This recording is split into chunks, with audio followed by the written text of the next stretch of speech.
좀 계약 기간이 만료 시에 임차인이 새로 들어와야지만 보증금 돌려줄 거다 이런 핑계를 많이 드는데, 이거를 새 임차인 여부와 관계없이 좀 만료일에 보증금을 반환한다는 걸 좀 명시를 해둘 필요가 있어요. 자기가 이제 버젓이 살고 있었던 그 건물이 경매에 넘어간다는 거였어요. 그거 살고 있는데 몰랐어요? 그거 몰랐던 거죠. 왜냐면 갱신을 할 때 자기가 아무런 확인을 안 하고 갱신해버리니까 꼭 피해자 연합이라고 해서 뭐 카톡방도 만들어지고 그렇게 되는데, 거기 안에서도 약간 사기를 치는 사람들이 분명히 존재해요. 신축 빌라가 오히려 전세 사기의 가능성은 좀 더 크다고 볼 수 있을 것 같아요. 더 위험해요? 네. 그러니까 왜냐하면 네, 여러분 안녕하세요. MG 세미입니다. 자, 요즘에 여러분들 중에 전세 사기가 두려워서 월세집을 알아보시는 분들이 참 많으실 텐데요. 사실 저도 전세 사기가 두려워서 월세로 살고 있습니다. 우리 사회초년생 분들은 자금이 크게 들어가다 보니까 이 전세집 구하는 게 쉽지가 않을 것 같은데, 그거와 관련돼서 오늘 사연을 하나 보면서 이야기를 나눠보도록 하겠습니다. 함께 사연 먼저 만나보시죠. 직장에 취업했는데 본가와 멀어서 전세나 월세집을 알아보려고 합니다. 독립은 처음이라 모든 것이 낯설어요. 그런데 얼마 전까지 전세 사기 뉴스도 많이 보고, 실제로 주변에 아는 언니도 전세 사기를 당해서 한동안 힘들어하고 지금까지도 소송 중이더라고요. 이런 얘기 들으면 전세는 믿고 걸러야 되겠다 싶다가도 월세로 살자니 매달 나가는 월세가 아까운 것 같거든요. 제가 전셋집 좀 안전하게만 잘 구하면 좋을 것 같은데, 전셋집 안전하게 잘 구하는 방법 A부터 Z까지 좀 알려주세요 라는 사연입니다. 전세냐 월세냐 참 그게 고민이 많이 되실 것 같은데요. 주변에도 실제로 전세 사기를 당한 분들을 보니까 더 많이 불안할 것 같습니다. 자, 이 궁금증을 풀어주실 전문가를 한번 모셔볼게요. 이동욱 변호사님, 안녕하세요. 네, 안녕하세요. 네.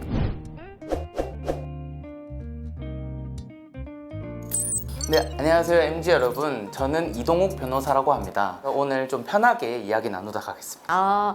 제가 오늘 이동욱 변호사님을 처음 뵙기 때문에 호칭을 뭐라고 해드리면 좋을까요? 저도 이제 사실 이제 MG 변호사니까 약간 M변, 욱변으로 일단 해주시면 되겠습니다. 네, 알겠습니다. 자, 욱변님과 오늘 이 사연을 보고서 전셋집에 대해서 얘기를 좀 해보려고 하는데, 요즘은 조금 잠잠해진 것 같긴 하거든요. 이 전세 사기가 제가 집을 구할 때만 해도 진짜 완전 난리였어요. 그래서 저도 슬프게도 월세를 살고 있지만은, 그래도 요즘 또 아직도 불안하다 하는 분들이 많은 것 같은데, 변호사님 주변에도 이런 일들 많이 보시나요? 그렇죠. 저도 이제 주변에 전세 사기 때문에 전세를 구하는 거를 이제 좀 꺼려 하시는 분들이 많은데요. 사실 형사적으로 좀 전세 사기라고 하려면 그 요건은 까다롭긴 하겠지만, 결국에는 전세 사기라는 게 조금 이제 보증금을 제때 돌려받지 못하거나 입주가 좀 원활하지 않을 때, 그럴 때를 다 통칭하는 말인 것 같아요. 그렇기 때문에 오늘 좀 문답을 통해서 전세 사기를 좀 최대한 예방하고 안전하게 좀 집을 구할 수 있는 그런 시간이 되었으면 좋겠습니다. 네, 제가 집을 구하기 전에 욱변님과 이 방송을 했더라면은 얼마나 더 좋았을까라는 생각이 드는데, 일단은 이제 계약을 하기 전에 부동산을 가잖아요. 근데 부동산 가는 것도 사실 되게 떨리거든요. 사회 초년생들은 내가 진짜 어른이 된 것 같다 이런 생각을 저도 했었어요. 네, 근데 이제 부동산 가기 전에 좀 준비를 해야 될 것 같은데, 뭘 먼저 확인을 하고 가야 될까요? 부동산을 이제 가기 전에 좀 확인해 볼 사항은 뭐 크게 세 가지가 있다고 할 수 있는데, 이제 시세, 부동산 등기부 등본, 건축물 대장 정도가 될 것 같아요. 근데 보통은 이걸 이제 공인중개사 사무실을 찾아가게 되면 그러면은 이제 중개사분께서 이렇게 주도적으로 이거를 알려주시기 때문에, 우리 이제 MG 입장에서는 좀 이거를 미리 확인을 한다기보다는 어떤 점에 유의해서 들으면 좋을지 그거를 좀 체크하고 가시는 게 나을 것 같아요. 사실 그 과정에서 좀 녹음은 이제는 선택이 아니라 좀 필수라는 생각 좀 들고요. 그래요? 녹음을 했어야 되는군요. 오, 그러면 이제 세 가지 알려주셨거든요. 하나하나씩 자세히 설명을 좀 해주실까요? 일단 시세의 경우에는 뭐 보통 뭐 하우스 밸류나 뭐 이런 사이트들이 여러 사이트들이 있는데, 그곳을 활용하면 이제 파악이 가능하긴 합니다. 근데 이제 그게 우리가 살려고 하는 뭐 오피스텔이나 뭐 이렇게 단독주택 같은 경우에는 건물 전체의 어떤 시세만 나오고, 내가 살려고 하는 호실의 딱 시세가 정확하게 나오진 않거든요. 그리고 사실 이제 그 선순위 채무라고 이제 미리 잡혀 있는 채무가 있는데, 결국 그 채무가 많게 되면은 어차피 무용지물이기 때문에 사실은 선순위 채무를 좀 파악하는 게 중요해요. 그렇기 때문에 이런 선순위 채무를 좀 파악을 하려면은 보면은 아까 두 번째 말씀드렸던 부동산 등기부 등본 그거를 조금 파악하는 게 좀 중요할 것 같습니다. 일단은 부동산 등기부 등본을 볼 때는 소유 관계를 나타내는 갑구와 또 이제 어떤 담보 관계를 나타내는 을구가 있거든요. 이 갑구에서는 이제 압류가 되어 있는지 여부 또는 경매 개시 결정 등기가 돼 있는지 여부. 두 번째로 이제 을구에서는 근저당권이 설정되어 있는지랑 주택 임차권 등기 이게 되어 있는지를 좀 파악하시면 될 것 같아요. 오, 뭐 압류 이런 뭐 주택 임차권 등기 그건 어느 정도 유추하면은 또 알 수 있을 것 같은데 네네. 저는 근저당이 되게 어려웠거든요. 일단 근저당권이라 하면은 보통 통상 이제 은행 같은 금융기관에서 결국 부동산을 담보로 돈을 빌려주는 걸 말하는 거예요. 사실 근저당권을 좀 생소하실 수는 있지만 이제 우리가 집을 구하고 부동산을 알아볼 때는 굉장히 많이 접하게 될 용어가 될 거거든요. 그렇기 때문에 이제 근저당권 같은 경우는 대표적인 부동산에 있어서 선순위 채무이기 때문에 이것이 만약에 나중에 내가 살 건물이 경매에 넘어간다. 그럼 앞에 있는 근저당권 채무부터 갚아줘야 되기 때문에 이게 어느 정도 잡혀 있는지는 매우 중요한 정보가 될 것 같습니다. 그러니까 뭐 만약에 넘어가게 된다면 근저당을 먼저 갚아주고 그 다음에 제가 돈을 받을 수 있다. 그렇게 돼버리는 거죠. 네네. 그리고 또 건축물 대장은 또 어떤 걸 봐야 되는 거예요? 건축물 대장에서 가장 유심히 봐야 될 것은 변동사항이라 생각합니다. 왜냐하면 그 변동사항에는 이제 위반사항이 나오게 되는데요.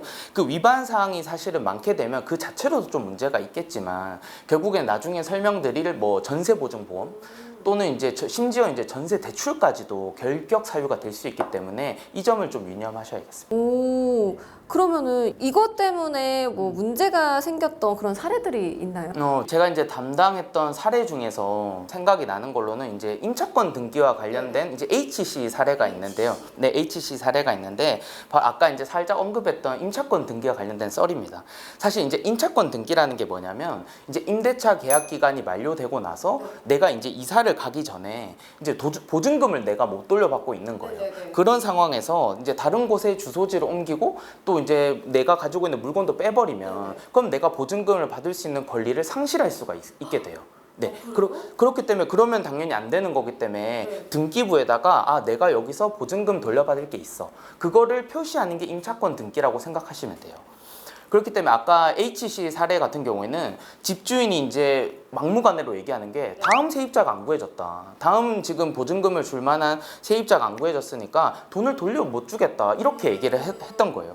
근데 물론 다음 세입자가 구해져가지고 그거를 보증금 주면 제일 좋긴 하겠지만 그게 우리 이제 이사를 당장 나가야 되는 입장에서는 그걸 마냥 기다릴 이유는 없었던 거죠. 그쵸?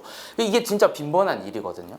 일단 HC는 그래서 임차권 등기를 격려하고 나서 이제 이사를 나갔는데 집주인이 이에 이의 신청을 하면서 이제 법적 공방이 불거지게 된 것이었어요. 어떻게 됐나요? 이제 HC 같은 경우는 결론적으로는 임차권 등기가 이제 당연히 임차인의 권리거든요. 그래서 법원에서도 적법한 것으로 판단을 했습니다. 그리고 심지어 이제 재판장님께서는 그 즉 집주인한테 아니 본인이 근저당권을 설정해서라도 아까 말씀드렸던 그걸 스스로 설정해서라도 보증금을 돌려줘야 되는 거 아니냐. 아니 다음 세입자 안 구해졌다고 해서 그거를 못 돌려준다는 게 그런 게 말이 되냐. 이렇게까지 다그치기까지 하셨어요.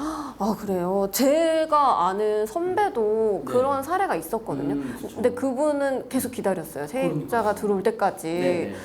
그럼 임차권 등기는 그 이사 전에 하면 되는 거예요? 네, 임차권 등기는 아까 이제 말씀드린 것처럼 내가 여기에 이제 돈이 받을 권리가 있다는 걸 모두가 볼 수 있는 등기부에 표시하는 거기 때문에 일단은 임대차 계약이 만료가 되고 그리고 난 다음에 이사를 가기 전에 이제 임차권 등기를 신청해야 되는데요. 근데 여기서 또 유의해야 될 게 신청만 하고 나가는 게 아니라 그게 등기부에 딱 기재가 돼 있는지. 그 아까 갑구, 을구 어디에 있다고 제가 말씀드렸죠? 임차권 등기요? 네. 을구에 이제 딱 있기 때문에 그게 딱 내 이름 앞으로 돼 있는지를 확인한 다음에 그 다음에 이제 이사를 나가시는 편이 안전할 것 같아요. 네, 그렇군요. 그러면은 이제 계약을 하러 가게 되잖아요. 네, 이제 네. 집도 받고 네. 시세도 확인을 했고 뭐 근저당도 확인했고 이제 네. 부동산에 가서 계약을 하려고 하는데 요즘에 사기당한 분들 보니까 이 임대인이랑 중개인이 한패인 경우가 있었다. 같은 팀이었다라는 얘기가 있더라고요. 이 부동산 이 공인중개사 자체가 불법이거나 사기일 수도 있는지 저는 사실 그 중개사 분들이 좀 배신감이 들더라고요. 제 개인적으로는. 그쵸. 네, 이게 사기인지 아닌지 확인할 수 있는 방법이 있나요? 근데 일단은 우선 뭐 임대인과 진짜 공인중개사가 아예 작정하고 한패인 경우도 있어요. 진짜 그거는 형사적으로 문제가 될 수도 있고, 그 공인중개사 입장에서 진짜 공인이란 말 자체가 국가에서 공인을 했다는 건데, 진짜 그런 경우는 아예 한탕을 하고 나를 목적으로 이렇게 공인중개사 한패인 경우도 있는데, 일단은 최소한 제가 봤을 때는 현실적으로는 본인이 이제 실제로 중개를 받고 있잖아요. 그러니까 세미 씨도 아마 중개를 받았을 텐데, 그때 나를 지금 설명해주고 있는 이 사람의 신분이라도 이제 좀 제대로 확인하는 게 필요할 것 같아요. 그러니까 물론 이제 중개 보조원분들께서 좀 실무상의 업무를 다 담당하고 있긴 하지만, 근데 결국 그리고 나중에 중개사분께서 확인도 하고 서명을 하긴 해요. 하지만 일단은 내가 내 입장에서 먼저 지금 나한테 설명한 사람이 어떤 신분이지 이거를 이제 먼저 파악하고, 그리고 만약에 좀 이상하다 싶으면 과감히 이의를 제기하는 게 필요할 것 같습니다. 그렇기 때문에 이제 그런 정보를 만약에 알고 싶으시면 이제 그런 V월드라는 사이트가 있는데, 네, 거기에 이제 서비스 탭에 들어가셔서 부동산 중개업 탭에 들어가셔서 내가 이제 중개사 사무실 이름을 검색을 하시면 뭐 소속 공인중개사나 아니면 중개보조원, 이 사람들의 이제 어떤 신분인지를 일단 알 수가 있게 돼요. 예, 그리고 특히 거기에는 행정처분 이력이 있거든요. 그런 것만 또 좀 봐도 뭐 위반 사항이 또 있었는지 뭐 어떤 문제가 있는지를 좀 알 수 있기 때문에 좀 어느 정도의 좀 스크리닝은 가능할 것 같습니다. 그럼 공인중개사랑 중개보조원은 다른 거잖아요. 맞아요. 그러면 제가 뭐 공인중개사가 아닌 중개보조원분한테 계약을 하게 되거나 이러면 저한테 불이익이 오는 건가요? 근데 아까 이제 이런 경우가 사실은 되게 현실적으로 중개보조원분들이 이게 어떻게 엄격히 법적으로 따지면 중개보조원들이 완전 계약을 주도해서는 안 되는데, 실무상으로는 좀 많이 그렇게 하고 있는 걸로 알고 있고, 아까 이제 말씀드린 것처럼 맨 마지막에는 중개사분께서 명확하게 확인을 하고 거기에 이제 서명을 해야 돼요. 그렇게 서명이 돼야지 이제 중개사분들이 그렇게 우리가 믿는 이유 중 하나가 사실 공제증서를 발급을 하거든요. 중개사분들이 자기 일을 하기 위해서는. 그러면 그 공제증서에 따르면은 나중에 혹시나 문제가 생기면 중개사가 아니라 중개사협회에서 그거를 보장을 해줘요. 통상 한 2억 원 정도로 보장을 해준단 말이에요. 근데 그런 어쨌든 그 혜택을 누리기 위해서는 결국에는 중개보조원들이 아무리 어느 정도 설명을 하더라도 꼭 중개사의 확인이 필요한 거는, 그거는 좀 우리가 잊지 말아야 될 포인트인 것 같습니다. 계약할 때는 꼭 공인중개사분의 사인을 받아야 되는 거죠? 네, 그런 거라도 저희가 딱 이렇게 체크를 미리 해놓으면 충분히 그걸 요구할 수 있을 것 같아요. 네, 그렇군요. 그리고 이제 계약서를 쓸 때 어떤 특약 같은 게 또 중요하더라고요. 그쵸. 네, 특약은 어떤 걸 넣어야 될까요? 이제 특약 사항을 좋을 것들이 이제 한 몇 가지가 있을 것 같은데요. 일단 첫째로는 좀 등기부상의 권리를 좀 계약 당시와 같이 유지를 해야 된다. 만약에 이걸 위반하게 되면 아예 계약을 무효화시키고 손해배상 책임까지 물릴 수 있다. 뭐 이런 조항이 또 있을 수 있을 것 같고요. 또 비슷한 맥락에서 임대인이 만약에 뭐 매매를 하거나 아니면 담보권, 아까 말했던 뭐 근저당권 이런 거 설정을 하려고 하면 임차인, 우리 이제 세입자한테 고지를 해줘야 된다. 뭐 이런 조항을 좀 생각해 볼 수 있을 것 같아요. 그러면은 이거에 관련된 실제 사례도 또 보셨겠네요. 그쵸. 이것도 은근히 많이 일어나는 이제 사례다 보니까, 그러니까 이번에는 좀 아까 말씀드렸던 사건이 아니라 제 친구의 사례인데요. 예, 그 피친구의 경우에는 전세 계약을 하고 나서 2년 동안 잘 살고 있었어요. 그러니까 이제 계약 기간이 끝날 때가 되니까 이제 갱신을 해야겠죠. 갱신해야 되는데 자기가 봤을 때는 뭐 2년 동안 무난하게 살았기 때문에 이제 그러면은 결국에는 그냥 굳이 중개사 끼지 않고 그냥 동일한 내용으로 갱신을 하려고 했던 거예요. 자기는 갱신까지 다 했어요. 근데 어느 순간 이제 갑자기 법원에서 문자가 옵니다. 혹시 세미님은 최근에 뭐 법원에서 문자 받으신 적 혹시 있으세요? 전 경찰서에서 한번 받았어요. 그래서 많이 오죠. 경찰서 사실 다 거의 다 보이스피싱이잖아요. 그러니까 이제 우리 피친구 입장에서도 아이고 뭐 보이스피싱인가? 뭐 법원이 왜 연락이 오지 하고 넘기려고 했었는데, 근데 내용을 보니까 결국에는 이게 그 집행관이, 법원 집행관이 뭐 소송에 사용해야 된다면서 피친구의 등본을 떼갔다는 거예요. 그래서 저도 이게 좀 어려운 말이죠. 어려운 말인데 결국에는 좀 알아보니까 자기가 이제 버젓이 살고 있었던 그 건물이 경매에 넘어간다는 거였어요. 그거 살고 있는데 몰랐어요? 그거 몰랐던 거죠. 왜냐면 갱신을 할 때 자기가 아무런 확인을 안 하고 갱신을 해버리니까 근데 딱 갱신을 하고 한 몇 달 만에 그런 문자를 받게 된 거예요. 그러니까 그야말로 이제 사실 피친구 입장에서 완전 멘붕 상태였거든요. 그러니까 이제 피친구도 다급해지니까 이제 욱변한테 해서 아 이거 조금 어떻게 되는지 한번 알아봐 달라 이렇게 이제 자문을 구했어요. 그러니까 제가 이제 그래서 직접 부동산 등기를 이제 부동산 등기를 모두가 떼볼 수 있으니까 부동산 등기를 확인해 보니까 뭐 압류 강제 경매, 뭐 또 근저당권, 그리고 아까 뭐 임차권 등기 이게 진짜 무슨 파티가 완전 일어나고 있었더라고요. 그러다 보니까 아까 이제 다 유의해야 된다고 말했던 것들인데 특히 이제 최근에는 막 임차권 등기가 엄청 많이 설정돼 있었어요. 그러니까 그 임차인들이 돈을 못 받았다는 딱 표지가 될 수 있는 거죠. 그러니까 결국 이 사례에서 보면 피친구의 좀 패착이라고 하는 거는 자기가 이제 적어도 계약을 갱신할 때만이라도 좀 부동산 등기를 한 번 더 확인을 해야 됐다는 점이랑 아까 말씀드렸던 좀 뭔가 계약 당시랑 똑같이 어떤 권리를 유지하는 그런 특약사항을 만약에 넣었다면 그래도 이런 일은 좀 피할 수 있었지 않을까 좀 생각이 들더라고요. 아 그리고 또 추가적으로 좀 말씀을 드리고 싶은 게 이제 또 뭐 아까랑 비슷한 맥락에서 좀 계약 기간이 만료 시에 이게 보통 새 임차인 핑계를 많이 대거든요. 아 임차인이 새로 들어와야지만 내가 보증금 돌려줄 거다. 이런 핑계를 많이 드는데 이거를 새 임차인 여부와 관계없이 좀 만료일에 보증금을 반환한다는 걸 좀 명시를 해둘 필요가 있어요. 근데 사실 이게 임대인이 조금 들어 누워버리면 어차피 특약이 있어도 어쩔 도리는 없는데 이렇게라도 해놓으면 그래도 임대인이 좀 압박도 되고 이렇게 새 임차인을 구하는 데 있어서 임대인이 좀 발벗고 나서게 되기 때문에 이런 걸 놓고 또 이거 마지막으로 이제 특약사항으로 좋은 게 뭐 잔금일이나 이제 입주일이 있으면 그때 해당 주택에 아까 말씀드렸던 그 근저당권 있잖아요. 그런 걸 이제 내가 이제 들어가는 날에 뭐 근저당권을 추가로 설정하지 않는다. 이런 특약은 꼭 필요할 것 같아요. 네. 그거는 한 들어봤던 것 같아요. 네네 그런 거는 많이 이렇게 하고 요즘에는 이제 사실 좀 잘 하시는 중개사 분들께서는 기본적으로 임차인을 위해서 사실 진짜 사회초년생은 그게 전 재산이잖아요. 그래서 그런 부분을 많이 챙겨주는 것 같더라고요. 자, 그럼 이제 계약서를 다 썼어요. 네네. 다 쓰고 뭐 다 확인했어요. 그러고 나서도 볼 게 있을까요? 아, 이제 계약서를 다 쓰고 이제 내가 잔금 치르고 입주만 해야 된다. 그러면은 보통 많이들 들으시기로 이제 부동산 임대차 계약을 하고 나서는 이제 전입신고와 확정일자는 꼭 해야 된다.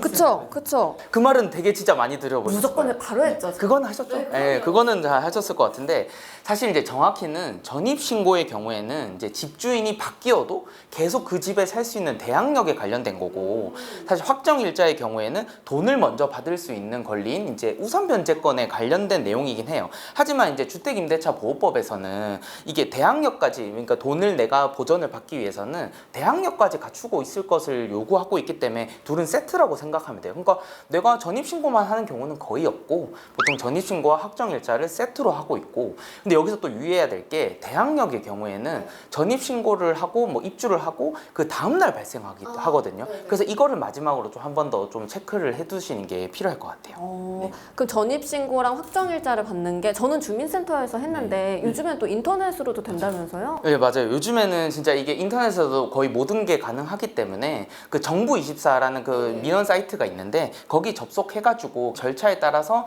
뭐 신분증이나 아니면 임대차 계약서 뭐 이런 스캔본, 사본 이런 것만 활용하시면 인터넷으로도 이제 충분히 가능하니까 약간 우리 MZ들은 좀 더 잘할 수 있잖아요. 저 MZ니까. 같은 MZ니까. 그렇죠. 같은 MZ니까 네. 인터넷을 잘 활용을 해야 될 것 같고요.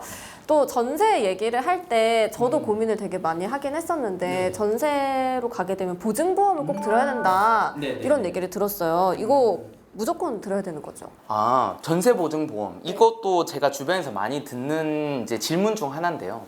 이제 전세보증보험은 사실 그러니까 있냐 마냐. 그러니까 이런 문제로 가야 되는 것 같아요. 이거를 들어야 하냐 마냐가 아니라 사실 이건 들을 수 있냐 마냐 이런 문제로 가야 되는 거예요. 왜냐하면 이제 주택도시보증공사 즉 허그에 접속을 해보시면 이게 질문이 한 17개가지가 되거든요. 그렇기 때문에 이거를 충족하는 매물이 진짜 러프하게 잡아도 한 20%밖에 안 되는 걸로 알고 있어요. 네, 그래가지고 결국에는 이거를 내가 일일이 체크할 수도 없다 보니까 보통 일반적으로는 이제 중개사 사무실에 방문할 때 이제 중개사분께 혹시 뭐 허그 있어요? 아니면 또는 전세 보증 보험 되는 거 있어요? 약간 이렇게. 근데 제가 사투리가 좀 나. 어디? 저는 부산 사람이라 가지고 제가 이때까지는 잘 지키고 있었는데 전세 보증 보험 되는 곳 있어요? 약간 이렇게 물어보면서 그러면은 중개사분들께서 약간 이거를 서류도 준비해 주시고 그리고 이게 보증보험이 만약에 조금 요건이 까다롭기 때문에 약간 반전세라는 말 많이 들어봤잖아요. 그러니까 보증금을 조금 하향 조정해서라도 맞춰주거나 뭐 이렇게 보통 진행되는 게 좀 일반적이에요. 네, 그러면 이 전세 보증보험을 가입을 하게 된다, 할 수 있냐 없냐 할 수 있다라고 한다면 가입을 하는 게 더 나은 거죠. 네, 만약에 이제 이런 전제에서 좀 전세 보증 보험 가입이 가능하다. 그러면 소정의 이제 보증료를 좀 부담하더라도 사실 가입하는 편을 좀 추천을 드려요.